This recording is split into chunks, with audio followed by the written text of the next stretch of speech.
Kansara DTV news ગુજરાતીમાં આપનું સ્વાગત છે। નજર કરીએ આજના મુખ્ય સમાચારો। વાલિયા તાલુકાના એક ગામમાં રહેતી 5 વર્ષીય બાળકીને અજાણ્યો ઈસમ ચોકલેટ અને પડીકા આપવાની લાલચ આપી અપહરણ કરી ગામની સીમમાં લઈ ગયો હતો અને બાળકી સાથે શારીરિક અડપલા કરી બળાત્કાર કર્યો હતો। બનાવ અંગેની જાણ બાળકીએ તેની માતાને કરતા માતાએ આ અંગે વાલિયા પોલીસ મથકે જાણ કરી હતી।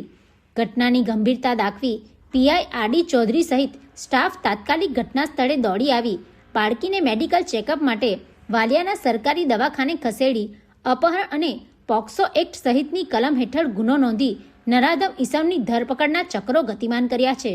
Pintu Modi, DTV news, Ankleshwar.